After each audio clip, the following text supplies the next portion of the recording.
Alright, so today we will be beginning with the first chapter of O-level in IGCSE Computer Science, which is called Data Representation. So over here you can see that I have included the syllabus which is provided by Cambridge, and I highly recommend that you go through this at least once because this will help you understand the level of detail that you need to know about each topic. Alright, so moving on to a few details that you need to know about computers. So first of all, computers are basically just a series of circuits, right? They're not actually intelligent beings. And because they're just series of circuits, they only recognize two states, on and off. And these two states are represented by the numbers 0 and 1. The on state is represented by 1 and the off state is represented by 0. These ones and zeros make up the number system called the binary number system, which we will study a little bit later on, right? So this is just a few things that you need to know about computers. Another thing what you need to know is logic gates, right? So logic gates are basically like traffic lights, right? They decide how binary data moves around. So let me give you an example. So over here you can see that I have drawn the NOT gate, right? Another one of these gates that we will study later on, there are a total of 6 gates, right? Another one of these gates, just for example, is called an AND gate. So if we give the same input to two of these gates, right, we will get a different output. That's because these gates work in a different way, right? So this is just how binary data is manipulated inside a CPU. Moving on to registers. So registers are basically the memory that is immediately accessed by the CPU, right? So inside a CPU, there are very small memory storage devices, right, that are immediately accessed by the CPU. And even though they're not very large, they are very crucial because the CPU is performing hundreds and billions of very tiny actions all the time, right? And because they're just performing all of these actions all the time, they only require a small number of registers. However, they need to have very quick access speeds. Therefore, these registers are built inside the CPU. So moving on to the denary number system. Alright, so the denary number system is basically just the number system that we use every single day, right? Also, what you need to know is that this is a base 10 system. So over here you can see that I have broken down the number 2024, right? So 2024 is basically a representation of 4 multiplied by 10 raised to the power 0, 2 multiplied by 10 raised to the power 1, 0 multiplied by 10 raised to the power 2, so on and so forth, right? So each digit is being multiplied with a power of 10, beginning with the power of 0. Always remember that any number system always begins with a power of 0. So this is a small example of how the denary number system works. Moving on to the binary number system. Alright, so first of all, what you need to know about this number system is that this is a base 2 system, right? Which means that it will use powers of 2. Over here you can see that it uses powers of 2. Another thing that you need to know is that this only has zeros and ones, right? So over here you can see that I have written down a binary number 1101. This number is actually representing the decimal number 13, right? As I said before as well, that computers cannot understand 13, 14 and other complex stuff. They only understand ones and zeros. Therefore, we represent 13 using the binary number system. So this is also another small example of how a number system works, right? Also remember that just like the number system before, this will also be starting with the power of 0. So 2 raised to the power 0 is multiplied by 1, and then 0 is multiplied by 2 raised to the power 1, so on and so forth, right? It increases with 1 every single time. Alright, so coming down to the hexadecimal number system. So the hexadecimal number system is a base 16 system, right? The base 16 system basically means that it will use powers of 16, right? So over here you can see that I have broken down the number 2FA0, right? We can see here that 0 is being multiplied by a power of 16, right? Another thing that you need to note here is that A is also in the hexadecimal number, right? So A is basically representing 10. So in a hexadecimal number system, we have 16 different values, right? 0 to 9 and then A to F. right? So A to F are basically representing the decimal numbers 10, 11, 12, 13, 14, and 15, right? So 6 numbers are represented using 6 letters, right? So always remember that a hexadecimal number system will include letters as well, although it is not necessary for a hexadecimal number to always have letters in them. So over here you can see that F is actually 15, right? So 15 is being multiplied by 16 squared, and this number is representing the actual number, the decimal number 12,192. So make sure that you memorize the letters that represent each decimal number. Anyways, moving on to a few examples. So first of all, we will convert a binary number into a denary number. So over here, I have broken down this number into small parts so that you can understand this. Alright, so a few tips about solving these kinds of questions, right? So first of all, I would highly recommend that you memorize the powers of 2, right? Memorize the answers to the powers of 2. For instance, 2 raised to the power 7 is actually 128, right? 2 raised to the power 7 is actually 128. However, you should remember that you will not have enough time to solve these questions in great detail, right? I want you to be very quick in solving these types of questions, right? And one of the major helpful things will be if you memorize the answers to the powers of 2 till at least 2 raised power 7, because 8-bit questions are very popular in exams. So I would highly recommend that you memorize the answers to the powers of 2 till at least 2 raised to the power 7. So over here, what we did is just wrote down the number, right, and multiplied only the powers that have 1 with them, right? So obviously 0 multiplied by anything is 0, right? So we'll only include the numbers that have 1 in them. So any binary number that includes 1 will be multiplied with the associated power of 2. So this is just a small example of how 173 is represented using the binary number system.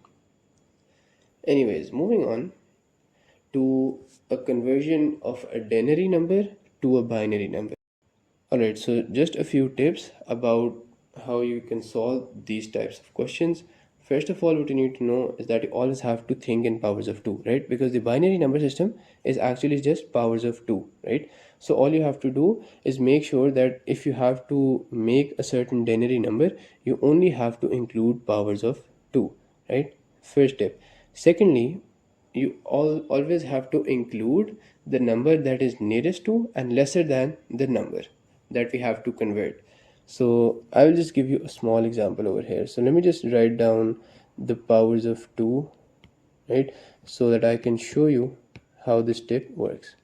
So over here we can see that we have the number 54 that we have to convert into binary, my bad, right? So the tip states that you have to select the number that is nearest to and lesser than the number. So the only number that matches this criteria is the number 32, right? Because this is lesser than and also closer to 54. Therefore, this will always be included in the calculation. So always remember that the calculation will start with the number that is lesser than and nearest to the actual number that we have to convert. So yeah, this is a small tip that you need to remember. Anyways, moving on to a hexadecimal to denary conversion, right? So over here you can see that I have converted the number 2FA0 into denary, right? This is the same example that I included before as well. So yeah, this is just a very simple example. Yeah, so this is just a basic example, and with enough practice these types of questions will not be very difficult for you, and they may seem a little bit daunting at first. However, I assure you that with enough practice you can easily do these types of questions, and these are actually one of the scoring questions in the exam. So moving on to a denary to hexadecimal number conversion. Alright, so this is a little bit interesting, right? So let me just show you how you can convert the number 198 to hexadecimal, right? So first of all, what you have to do is you have to take the number and divide it by 16. Alright, so always remember that you have to divide the number by 16. Why? Because hexadecimal is a base 16 system. Alright, so we take the number and we divide it by 16. Next, I want you to do this until you get a quotient and a remainder. So if you perform this calculation, we get a quotient of 12 with the remainder of 6. Alright, so what I want you to do here is I want you to take the remainder and write it down in a separate place. Right, so I'm just going to write down the remainder over here. Next, I will take the quotient again, right, which is 12, and I will divide it by 16 again. So I have to keep performing calculations on the quotient until we get 0, right? So if I perform 12 divided by 16, I will get 0. But let's just say you have a binary number that is larger than 198, right? And you may have to perform this division by 16 multiple times until you get a quotient of 0. So always remember that you have to keep performing these calculations until you get a quotient of 0. Alright, so we get a remainder of 12. So 12 is actually represented by which letter? C, right? It is represented by the letter C. So over here you can see that I wrote the letter C to the left of the first remainder, right? So with the first calculation, we get 6. I wrote down 6 over here, right? And then I got 12. Hence, I wrote down C over here to the left of the first remainder. So this is a small example of how you can do a binary number to a hexadecimal number conversion. Alright, so let's move down to a binary to hexadecimal number conversion. So one thing you need to know about this is that whenever you have to convert to binary to hexadecimal, or even when we have to convert from hexadecimal to binary, we have to first convert either of those numbers into denary, right? So over here you can see that 1010 1101 is converted into the denary, and then it is converted into hexadecimal, right? So this is also a small example. You can do these types of questions online, right? You can do this for past papers, and I highly recommend that you do a lot of practice of these types of questions, all of these, so that you get very familiar with the question type and you don't have to spend a lot of time solving them in the exam.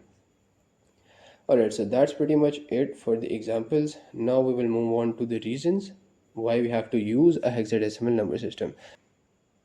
Alright, so a hexadecimal number system is easier and quicker to understand. It takes up less screen space.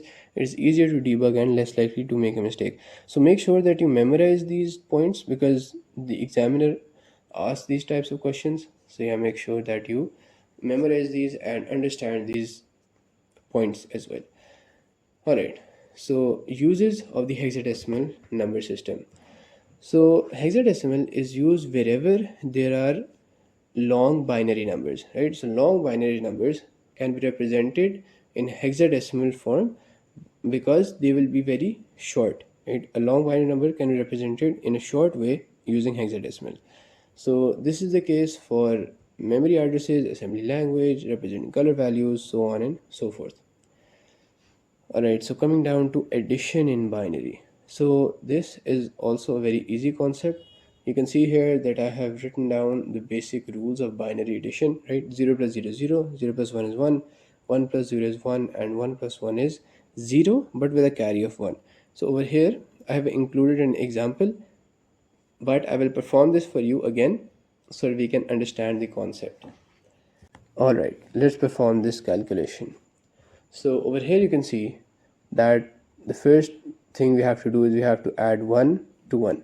So 1 plus 1 will be 0, but with a carry of 1. The next calculation that we have to perform will be 1 plus 1 again, because we have a carry of 1 over here and we have 1 over here. So 1 plus 1 will be 0, but with a carry of 1. Same here, 0, 1, same again, 0 and 1, right?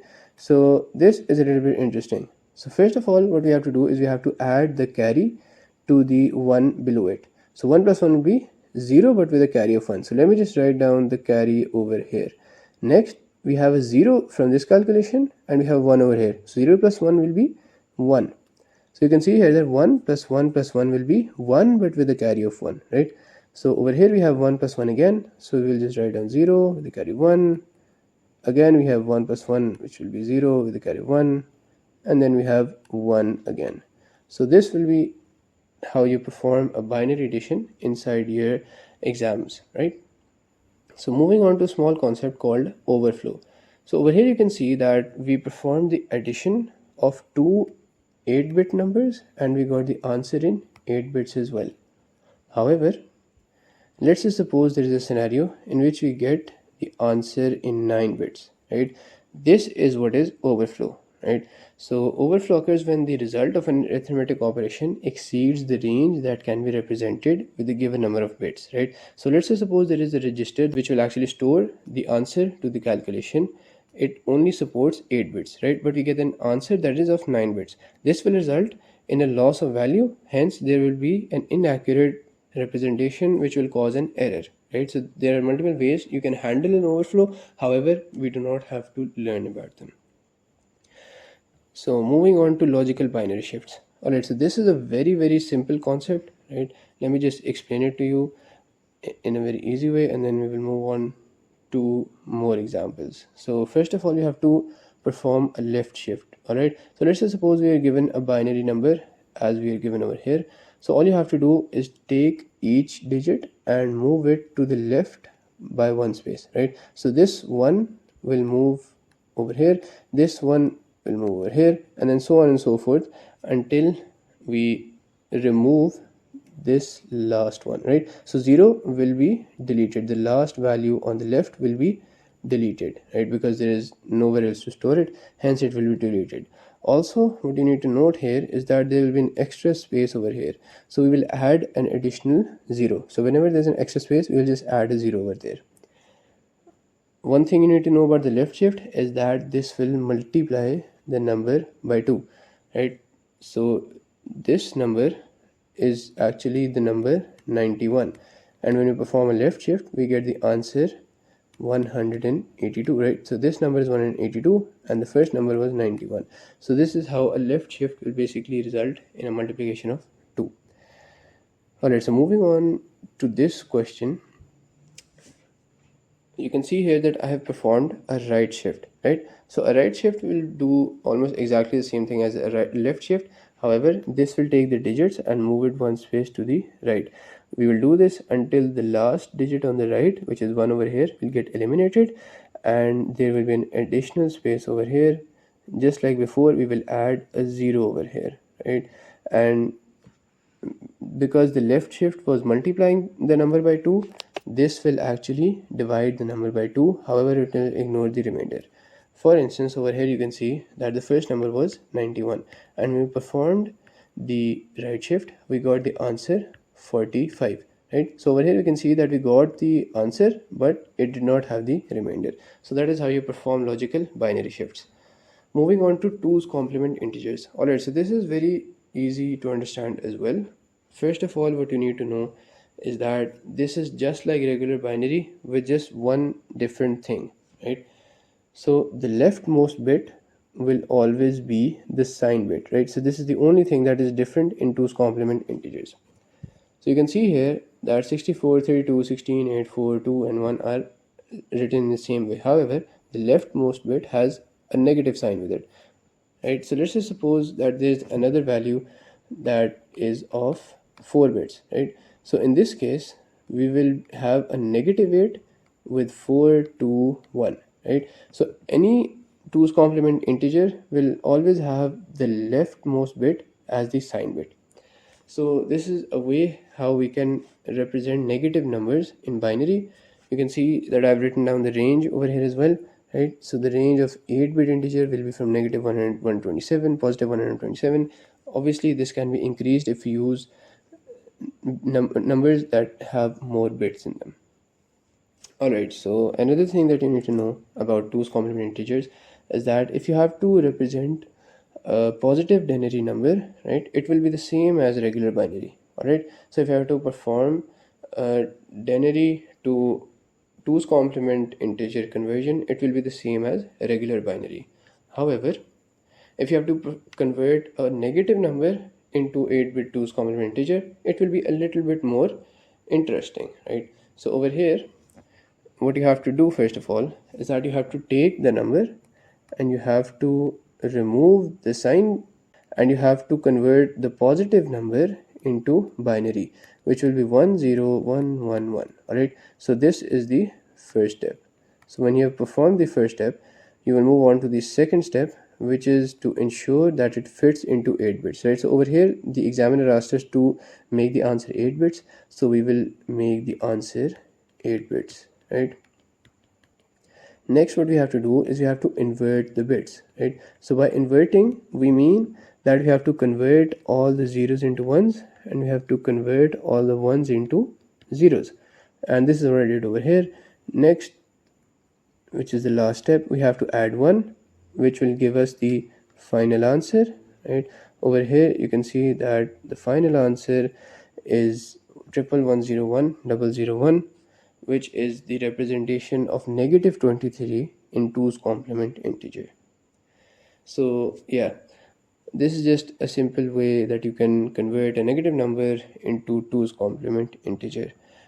This also may seem a little bit difficult, however, as I've said before as well, with enough practice, these are very easy questions and you can do them very easily and score a lot of marks in them. Alright, so moving down to text, sound, and images. So first of all, we already know that computers cannot understand text and symbols, rather they only understand ones and zeros. Therefore, we use character sets, right? So over here, let me just draw up a simple character set for you, right? So let's just suppose we have A, B, C, and we have to represent them in a very unique way using binary. So A will be representing using 0001, B will be represented using 0010, C will be represented using 0011, right? So each number is given a unique, each letter is given a unique binary number, right? It can be hexadecimal, it can be binary, it depends on the actual character set that is being used. All right, so this is just a way to represent each character in symbol, right? So character sets basically contain all the symbols and characters that the computer can use and assigns them a unique number. Alright, so we have two character sets to study in our syllabus. The first one is called ASCII. So ASCII is basically American Standard Code for Information Interchange, right? So what you need to note here is that ASCII is basically using 7 bits, and because it uses 7 bits, it will only allow for 128 unique characters. However, Unicode uses 16 bits per character, which allows it to represent 4 billion characters, right? And because it represents 4 billion characters, obviously it is much more widely used. Why? Because it has more characters, and therefore it is much more likely to be used, because we use a lot more than just 128 characters. Alright, so coming down to representing sound in computers. So first of all, you need to know about sampling. So sampling is basically just when the microphone is taking and recording the amplitude of the sound after set time intervals, right? So a microphone, when it is recording, is actually just recording the actual amplitude of the sound after a set time interval. This is how sound is recorded. Over here you can see that I have written down the definition of sample rate, which is the number of samples taken per second, right? So let's just suppose there is a microphone that is taking 10 samples or 10 recordings of the amplitude of the sound per second, right? This means that it has a sampling frequency of 10 hertz, right? Because sampling rate or sampling frequency is measured in hertz. This will mean that that microphone will have a sampling frequency of 10 hertz, or it takes 10 samples per second. So this is just a small example of sample rate. Next we will move on to sample resolution. So sample resolution is basically the number of bits that are used to represent each sample, right? So let's just suppose there is a sound file that uses 2-bit depth, right? So it has only 2 bits to represent the sample resolution. So using 2 bits, we can only represent four different amplitudes. Why? Because there are only four unique values, right? 0, 0, 0, 1, 1, 0 and 1, 1 are the only unique values that can be made from 2 bits. What this means is that basically the amplitude of the sound will only be of four different volumes, right? And that is very inaccurate. Why? Because when we're talking, we have a lot more than just four different amplitudes, and in order to have a precise representation, we need to have as many amplitudes as we can, so that we have a precise representation, right? So that we have different volumes that can be represented using unique values, hence more precise. Also, what you need to know is that whenever we increase the sample rate or the sample resolution, it will obviously require more bits to be stored. Hence, obviously, there will be more data that will be stored, and we have to increase the file size. Alright, so moving down to representing images in computers. So what you need to know about representing images in computers is that images are basically made up of tiny pixels, right? Pixels are dots or units that have one specific color. So each pixel only has a single color, and together each of these pixels make up an image, right? So when all pixels come together, they make up an image. What you need to know after this is that if we have more pixels, the image will be more precise, right? That is called the resolution of the image.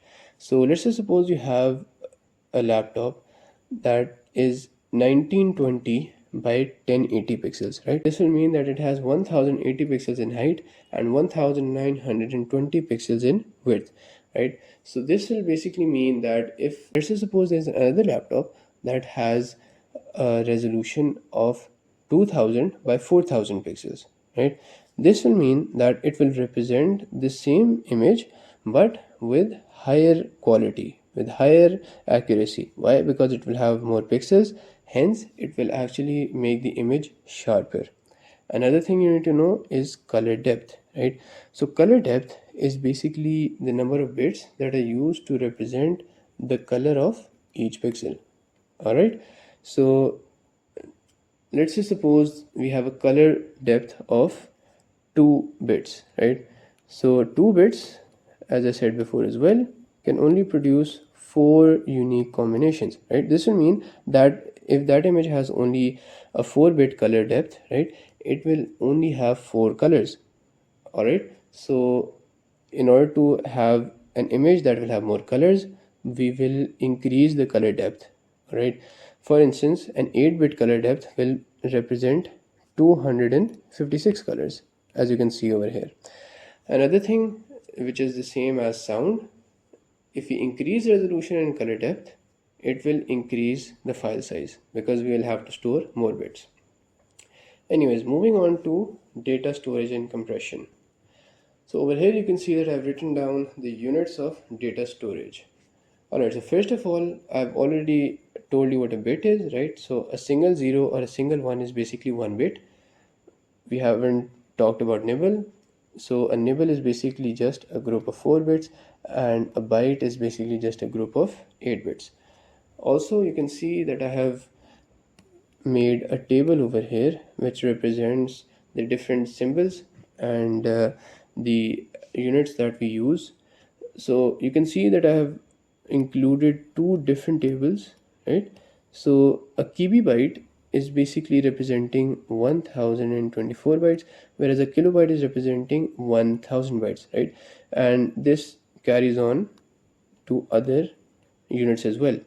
However, you can see that this will only be 1024, whereas over here they have 1000 written, right? So this is just a small difference between kilobyte, megabyte, gigabyte, and kilobyte, megabyte, and gigabyte. All right, so always remember that these 2 tables are very different and you have to be very careful about them in the exam.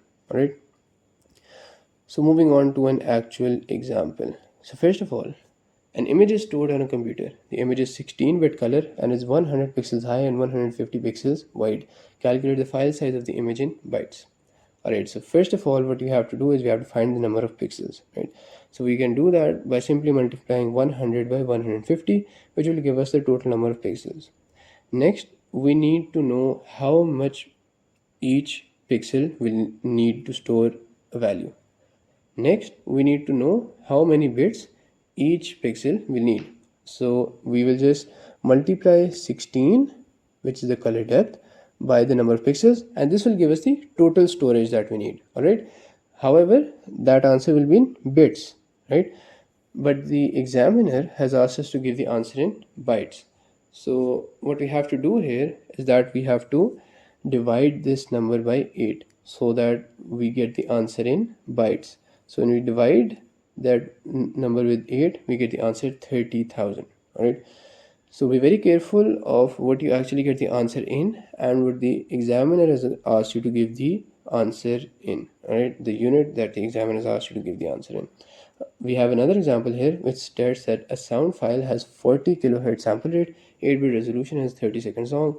Calculate the file size in megabytes.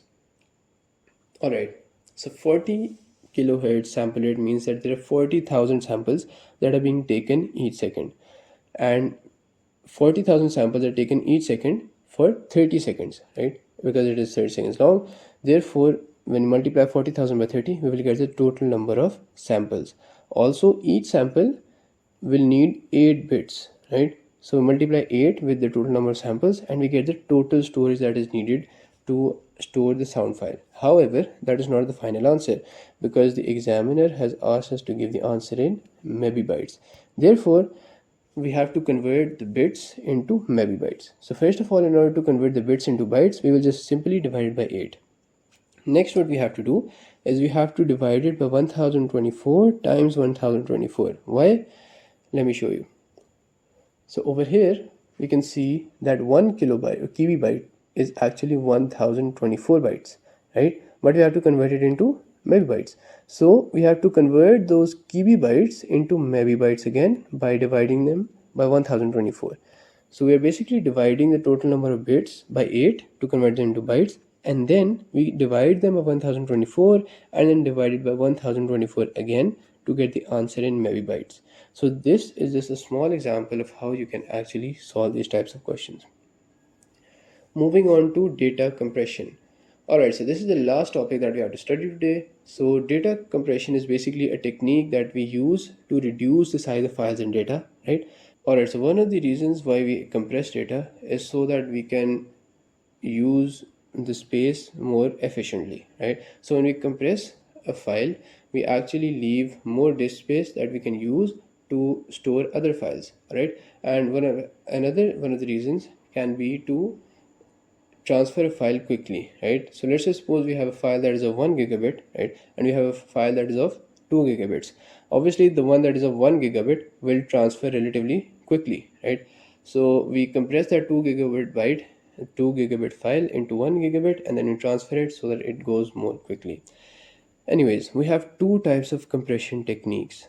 Alright, so the first compression technique is called the lossy compression technique. Alright, so as the name states, the lossy compression technique will result in a loss in quality. So let's just suppose that there's an image that has a 16-bit color resolution, right? This means that they will have basically just an infinite number of colors.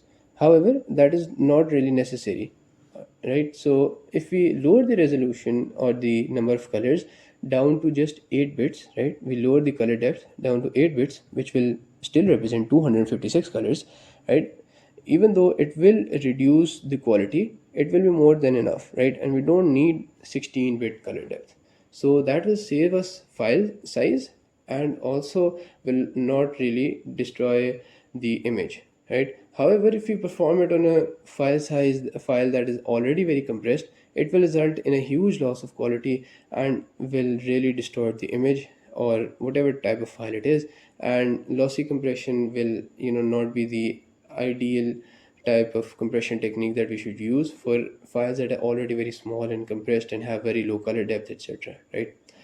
So for these types of files, we can use the lossless compression. So as the name states again, the lossless compression will be the type of compression technique that will not result in any data loss. Alright, so one of the compression techniques is called run length encoding, and this we have to study a little bit in our syllabus as well. So over here you can see that I've given an example, right? So let's just suppose we have a text file that has a lot of letters that are repeated. For instance, over here we can see that we have 4 A's, right? So instead of just writing A, we can write 4A, right? So you can see here that we are only using 2 characters instead of 4, and we are actually saving space. So when this type of file is executed using a proper application, right, it will still be the same. However, it will be using less disk space, right? So this is just one of the ways that lossless compression techniques work. And yeah, this is pretty much it. All right, so I hope that you like this video. Make sure to like my videos and subscribe to my channel, and I will be uploading more videos more often. Also, make sure that you share these with your other friends who are studying the same subject. All right, I'll see you later.